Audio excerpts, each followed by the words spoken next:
Romance of the Three Kingdoms, Chapter 75. So setting the scene, we're at the siege of Fancheng. Guan Yu is leading the attack. A major campaign for him. Huge. And in the fighting, he gets hit by a crossbow arrow. But, like we said, not just any arrow. It's tipped with Wutu Ziyao, aconite. Lethal. And he goes deep, right into the bone.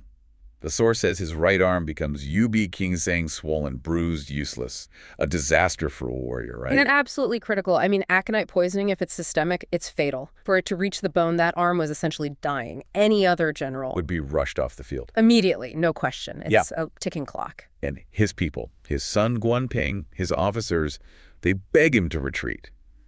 Go back to Jingzhou, get treatment. The logical thing to do. But Guan Yu, nah. He's having none of it. His refusal is just classic Guan Yu. He says, taking Fancheng is within sight. Once Fancheng is taken, I will advance directly to Zhuchang, destroy Cao Cao, and stabilize the Han dynasty. How can I let a small wound delay a great matter? Wow. It's more than just being tough, isn't it? It feels like it. It shows this mindset where personal agony is just irrelevant compared to the mission, which is admirable, sure, but that kind of unwavering focus, that refusal to admit vulnerability, it can also be a blind spot. A dangerous one, maybe. Potentially. Yeah. He projects invincibility, but invincibility can make you predictable or even careless. We'll see that play out. Okay, so he refuses to leave. And then, almost like fate, the legendary physician Hua Tuo turns up. The Hua Tuo. Right, from Pei State's Cao Commandery, the most famous doctor of the age. He hears about Guan Yu's injury, travels by small boat right to the camp. And Guanping actually recognizes the name, confirms he's the guy who treated Zhu Tai over in Eastern Wu. So not just any doctor, a medical superstar arrives. Pretty much. His reputation is huge.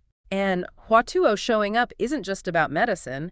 It reflects the kind of respect, maybe even awe, that Guan Yu commanded. It's almost like a divine intervention is needed for a figure this large. So Hua Tuo examines the arm. His diagnosis is grim. Yes, the poison's in the bone. Yes, without immediate drastic action, the arm's done for. Possibly fatal. Gets right to the point. And then he lays out the plan. And listen to this. Anchor the arm down, cover the general's head. Okay. Cut open the flesh, scrape the poison off the bone, apply medicine, stitch it up. No anesthesia, remember. Just unimaginable pain. Hua Tuo himself is worried. He actually says, I'm afraid you'll be scared, General. Which is telling, isn't it? The doctor, who's seen everything, expects terror. He's bracing for screaming, maybe passing out. It really underscores the brutality of it. And Guan Yu's response, he just laughs. Yeah. Says, I view death as returning home. What is there to fear? And about the pole and ring to tie him down, he just waves it off. So easy. Why use a pole and ring? Like, it's nothing. That line, I view death as returning home, that's pure Guan Yu. It sums up that indomitable spirit. Fear just isn't in his vocabulary when facing a challenge. Right. But, it's also a performance. He knows his men are watching. His enemies will hear about this. He's reinforcing that legend, that image of being completely unflappable. Okay, so the surgery begins, and the scene is just wild. Guan Yu sits down, pours some wine, eats some meat, and carries on playing Weiqi, the board game Go, with his advisor, Ma Liang. While Hua Tuo gets ready to cut him open. Exactly. Hua Tuo gets his knife. An attendant holds a basin underneath to catch the blood, and the source mentions this specific sound. CC. This CC scraping sound. It's of the knife on bone. Chilling detail. Everyone else in the tent, officers, soldiers, they're horrified, covering their faces. The blood, it's his Suoyu gang pen, it filled the basin. A basin full of blood. Yet Guan Yu just keeps drinking, eating, chatting, playing his game. Not a flicker of pain, not a sign of fear. And this is where the man becomes myth, right? That level of stoicism isn't just personal toughness, it's a psychological weapon. It cements his image as this unyielding, almost godlike figure. Think about the message that sends. To his own troops and his enemies. Absolutely. It ramps up his fear factor enormously. This display makes him seem truly invincible. And incredibly, the arm recovers. Right away, he can stretch and move it. Guan Yu's overjoyed, calls Hua Tuo a Shen Yu, a divine doctor. High praise. And Hua Tuo is equally amazed. He calls Guan Yu at Tianjin a celestial god, saying he's never, ever seen a patient like him. That mutual admiration is significant. Hua Tuo, the master physician, sees a level of human resilience he didn't think was possible. And Guan Yu, despite his pride, recognizes Hua Tuo's genius. It's like two titans acknowledging each other. Yeah. And to cap it all off, Guan Yu offers Hua Tuo 100 lang of gold of fortune. A huge sum. But Hua Tuo refuses. Says he came out of respect for the general's character, not for money. leaves some medicine paste, and just goes. Wow. Integrity on both sides there. So Guan Yu's arm heals. And between this incredible display and his recent victories capturing Yujin, executing Pendio, his reputation explodes. Weiming Dashen, Huaxiajian, his fame shook the land, astounding all of China. And this is the pivot point we talked about. Right. The personal drama now spills over into strategy. Because that reputation, that fame, it's not just about respect anymore. It's a strategic force. But like any powerful force, it can cut both ways. It inspires allies, yes, but it can also terrify enemies. Make them panic. Exactly. Lead to decisions driven by fear, not logic. And that's precisely what happens next. News of Guan Yu's recovery, his surgery story, his continued advance, it reaches Cao Cao in Xucheng. And Cao Cao is rattled. Rattled is putting it mildly. He's so alarmed, he actually suggests moving the capital city. He says, Bigyu Kanji Chimizi, I wish to move the capital to avoid him. I mean, think about that. Cao Cao, the brilliant strategist, wanting to pack up and run. It speaks volumes, doesn't it? Moving the capital is a massive sign of weakness, almost an admission of defeat before the fight's even done. For Cao Cao to consider it, it just shows the immense psychological pressure Guan Yu is exerting. Yeah. Even the sharpest minds can be overwhelmed by that kind of fear, making them vulnerable. Luckily for Cao Cao, he has Sima Yi. Ah, Sima Yi, the master strategist. Sima Yi steps in, calms things down. First, he points out, hey, Yujin's defeat, that was mostly due to flitting, not Guan Yu single-handedly crushing our army. Yujin Dangbei Shumkan Fezan Zigu puts it in perspective. A necessary reality check. But then comes the real genius. Sima Yi understands the bigger picture, the politics, the rivalries. What's his killer insight? His genius is seeing past the immediate fear and spotting the strategic opening. He knows Sun Quan and Liu Bei aren't exactly best friends, especially over Jingzhou. And Guan Yu's soaring success, that's bound to annoy Sun Quan. Right. Jealousy. Precisely. Sima Yi says, now Sun and Liu have fallen out, Guan Yu's success will surely displease Sun Quan.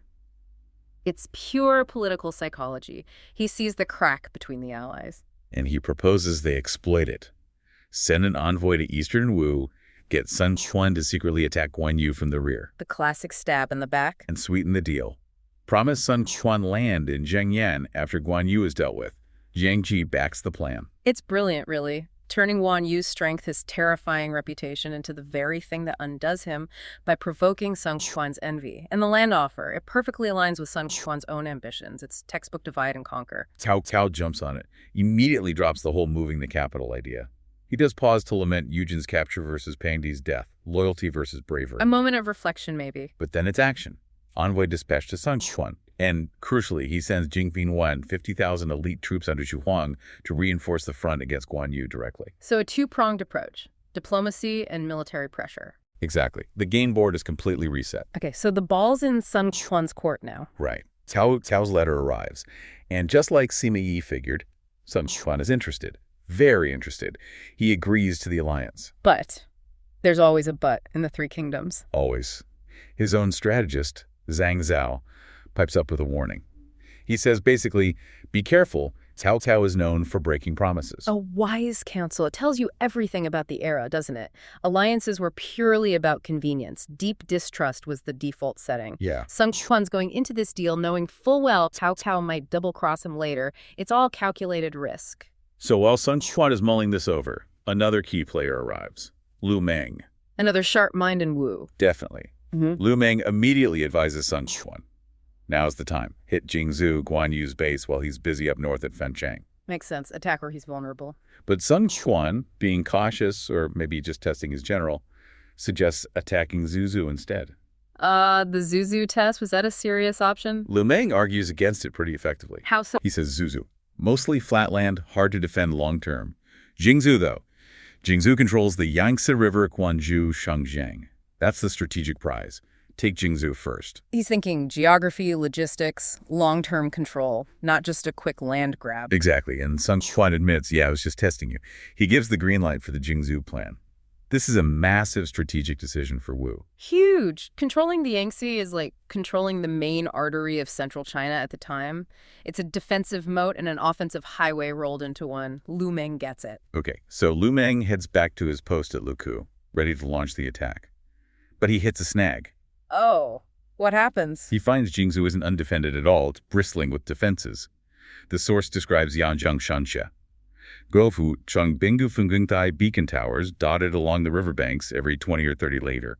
And the troops, Jiangsu, Yu Yonsei organized, alert, clearly expecting trouble. Guan Yu wasn't completely oblivious then. He'd prepared defenses. Seems so. Lu Meng is shocked, dismayed. He realizes a direct assault won't work. So what does he do? He pretends to be sick. Feigns illness. Why? It's a smart play, actually. Buys him time. Avoids admitting the initial plan failed, which could demoralize everyone. It shows he's adaptable, realizes brute force isn't the answer here. He needs a different angle. Sun Quan, naturally, gets annoyed. My general is sick right when I need him. Understandable frustration. But then enter Lu Sun, also known as Boyan. Another rising star in Wu. And a very perceptive one. Lu Sun immediately suspects Lu Meng isn't really sick. Sun Quan sends him to check. Lu Sun goes to Lu Meng's tent, dismisses everyone else, and says, basically, I know you're faking it, but I have a small remedy for your illness. Ooh, intriguing. What's the small remedy? It's pure psychological genius. Lu Sun has zeroed in on Guan Yu's true weakness. Which isn't his fighting skill. No, it's his ego. Lu Xun says, Yunchan Yingqi Yingchon, Zilia Wu Di, Sung Lung Wei Zheng Jr., meaning, Guan Yu relies on his heroism, thinks he's unbeatable, and the only person he really respects or fears is you, Lu Meng. Ah, okay, so the plan is to use Guan Yu's arrogance against him. Precisely. Lu Xun knows you can't beat Guan Yu head-on easily, but you can manipulate him through flattery, exploit the source of his strength, that belief in his own invincibility. Weaponize his ego. Clever. How? The plan is multi-stage deception. First, Lu Meng continues pretending to be seriously ill, even resigns his command. Okay, remove the one commander Guan Yu respects. Right. Then, someone else Lu Xun clearly means himself takes over. This new commander must then act completely humble, showering Guan Yu with praise, using Bari Chizania Guanzhong Yim Juokitan humble words to flatter Guan Yu and inflate his already massive ego. Make him feel completely secure, even superior, lower his guard. Exactly. Make him think, this new Wu commander knows his place. He recognizes my greatness. Nothing to worry about from that direction. It's a classic honey trap, strategically speaking. And here's the payoff. Once Guan Yu's ego is sufficiently puffed up, he'll feel so secure about his rear flank in Jingzhou that he'll do something rash. He'll pull troops out of Jingzhou, Xibing, withdraw basically all the defenders to send them north to help him finish off Fancheng. Leaving Jingzhou wide open. Wide open. Then a small, swift force yelled Ziji can launch a surprise attack. And Jingzhou, the prize they wanted all along, falls easily into their hands. It really drives home the point, doesn't it? The best strategies aren't always about overwhelming force. They're often about understanding your opponent's mind, their flaws, their psychology. Yeah, manipulating perception. It's a high-stakes psychological game, and Lu Xun is playing it brilliantly, using Guan Yu's own pride as the key to unlock his defenses. Lu Meng hears this plan, this small remedy, and he's thrilled. Immediately sees the genius in it, declares it Zhong Lianxie. A truly good strategy. And the trap is set. Picture this. A top general, right at the height of a crucial campaign, suddenly pretends to be severely ill, and he publicly resigns his post at Luku, even sends official letters to his lord, Sun Quan, confirming it. I mean, on the surface, it just seems utterly counterintuitive, right? Almost like self-sabotage. It looks that way, yeah. So what's the strategic genius hiding beneath such a, dramatic and seemingly risky move? It's an absolutely brilliant opening gambit, a masterclass in misdirection, really. Lu Meng wasn't just, faking an illness. He was meticulously setting a psychological trap. Okay. And crucially, he recommended a relatively unknown junior officer, Lu Xun, as his replacement. Ah, okay. Not someone famous. Exactly. The text says Lu Xun was not yet well known, and that was the precisely calculated detail. It made him seem utterly non-threatening, basically not a concern to the formidable, and let's face it, rather proud General Guan Yu. His main opponent. His main opponent, yeah. And Sun Quan, who was a shrewd leader himself, he immediately got the genius of this plan. He quickly appointed Lu Xun as general and governor. What's fascinating here, I think, is how effectively a manufactured image of weakness can disarm even the most powerful and experienced adversary. And Lu Xun, this seemingly unassuming replacement, he played his part perfectly, didn't he? Oh, absolutely. He immediately sends this deferential letter full of humble words along with lavish gifts, fine horses, beautiful silks, good wine to Guan Yu, who's busy with his campaign at Fancheng. Setting him up. You can almost picture Guan Yu's reaction, can't you? He just dismisses Lu Sun as a mere youngster, laughs out loud, apparently, and readily accepts the gift. Seems totally taken in. Completely. What was it about Lu Sun's approach, that humbleness, that made it so effective against someone like Guan Yu? Well, it's all about playing into the opponent's existing biases. And frankly, his ego. Guan Yu was legendary, right? Renowned for courage, skill. Absolutely, a hero figure. But also for immense pride. So Lu Sun's calculated humility, his youth, the gifts, the respectful tone, it was all designed to reinforce Guan Yu's own perception of superiority and Lu Sun's insignificance. So Guan Yu just thought, this guy's no threat. Exactly. Guan Yu's critical error wasn't just accepting the gifts, it was his hubris, his deep-seated underestimation of an opponent he just deemed beneath him. It shows how a manipulated perception, especially one that feeds an enemy's vanity, can be, well, far more dangerous than direct confrontation. It just blinds you to the real threat. A psychological blind spot. A classic psychological blind spot. We often see what we expect to see, you know, not what's actually there. That's a powerful point about manipulated perception. How does this kind of blind spot show up elsewhere? Maybe like in modern business or even just personal decisions. What makes it such an enduring trap? Oh, it's remarkably common. Think about a new disruptive tech being dismissed by some industry giant because it lacks pedigree or isn't a serious competitor. Great. Seen that happen. Or in negotiations, underestimating that quiet, unassuming person who, later reveals a deep strategic mind. The trap is projecting our own expectations or past experiences onto a new situation instead of really assessing it without bias. So Guan Yu wanted to believe Zhang Dong wasn't a threat anymore. Yes, precisely. The source says he believed Zhang Dong had no more worries. Not because it was true, but because his ego needed it to be true to justify focusing all his attention on Fancheng. He saw what he wanted to see. Okay, so Guan Yu's operating under this false sense of security.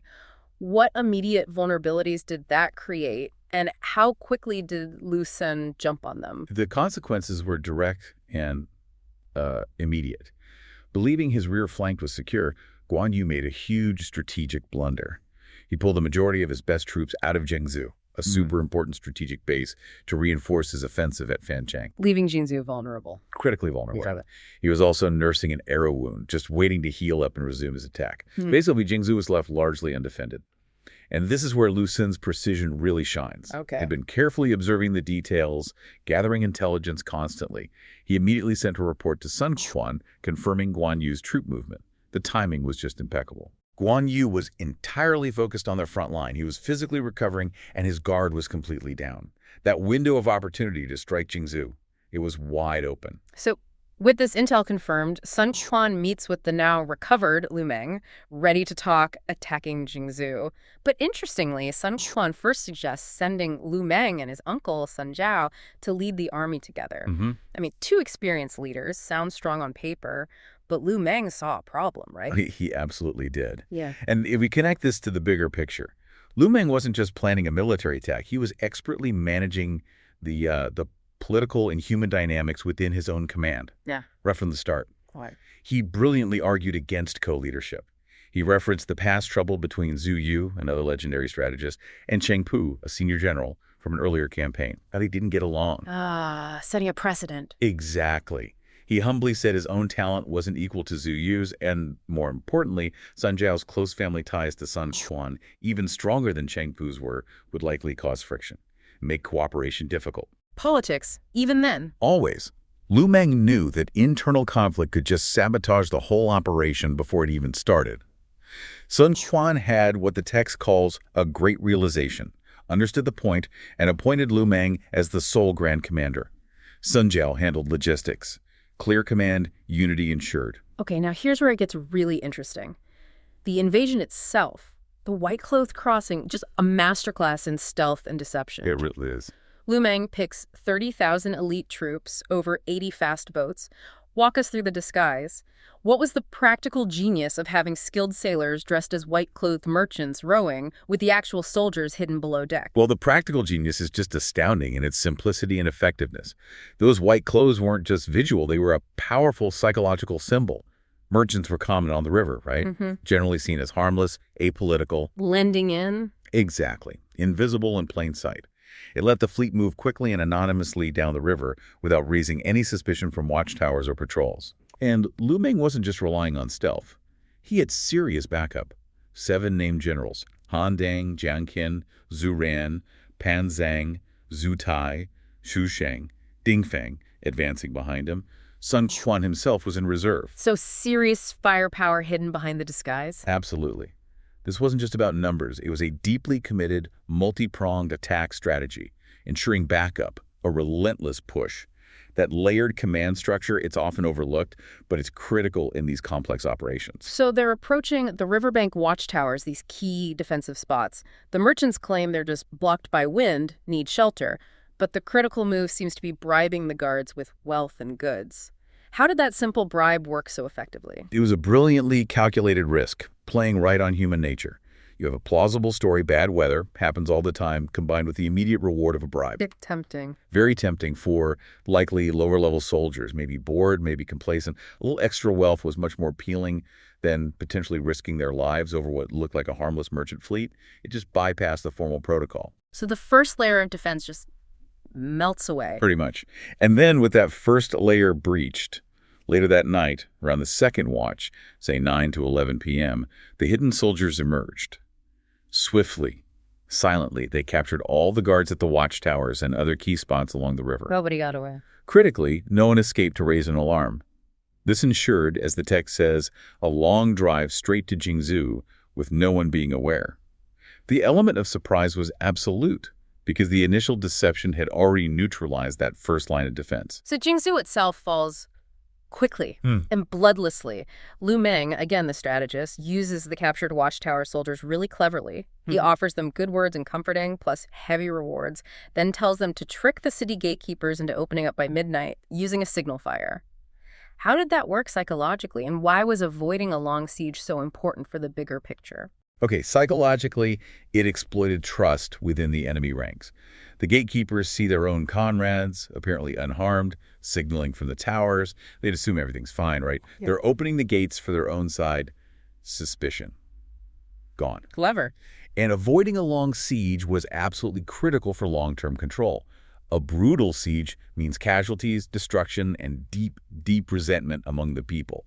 That makes ruling later incredibly difficult. Makes sense. By capturing the city quickly, without widespread violence, Lu Meng aimed to, well, maybe not win hearts and minds instantly, but at least prevent active resistance. And this leads right into his immediate orders, which were incredibly strict. Very strict. Whoever dares to kill one person or take one thing from the common folk will be dealt with according to military law.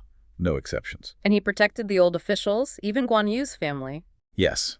Original officials kept their posts. Guan Yu's family was safe in a separate residence. Which raises that interesting question, right? How does compassion and strict discipline, which seem contradictory, work together for long-term control after a hostile takeover? It suggests conquest isn't just about taking ground. Exactly. It's about governing it effectively afterwards. And he wasn't just issuing orders, he enforced them. There's that stark anecdote.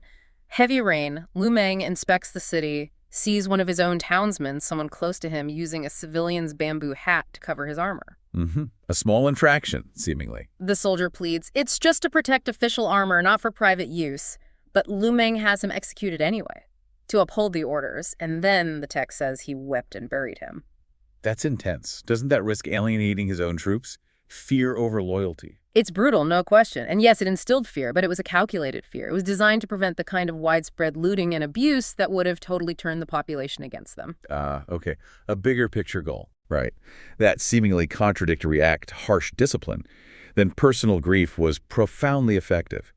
It sent an unmistakable message to the 3 armies shaken and awed. These orders are absolute. No exceptions. Doesn't matter who you are, doesn't matter how small it seems. Setting a clear standard. Exactly.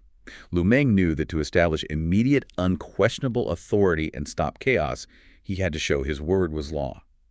In that context, that kind of iron discipline, harsh as it is, paradoxically prevents much greater suffering for civilians later and secures stability for the new regime.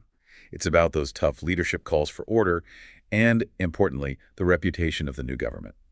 Okay, so soon after, Sun Quan arrives in Jingzhou, celebrates the win, praises Lu Meng, but the job isn't quite done. They still need to consolidate. Take back Gongyan and Nan Commandery, held by Fu Shiren and Mi Fang, two of Guan Yu's commanders. Right. The military part is mostly done. Now it's political and diplomatic. This wasn't a military problem anymore, was it? Not primarily, no. Military victory is often just half the battle, as they say. Consolidation needs political skill, diplomacy, sometimes more than fighting.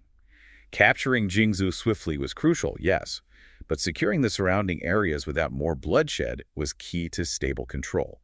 Minimize resistance. You want to integrate, not just conquer. Precisely. Secure those commanderies with minimal effort, preserve your own manpower, and build legitimacy for the new rule. So that's when Yu Fan steps up. Boldly volunteers to persuade Fu Shiren at Gongyan. He boasts about his 3-inch tongue, his eloquence, and importantly, their childhood friendship. How effective is pulling the old friends card in these high-stakes talks? You can be incredibly effective, often more so than just threats or promises. Yu Fan's approach shows the power of personal connections combined with what the text calls words of advantage and harm. He wasn't just making an offer, he was tapping into a shared past, building trust, while also clearly laying out the benefits of switching sides versus the severe downsides of resisting. Makes sense. And we also know Fu Shiren already had a grudge against Guan Yu. Remember Guan Yu being angry with him before, so he was probably already thinking about defecting. Pre-existing resentment. Exactly. It shows how personal grievances, even small ones, can be cleverly exploited in strategy.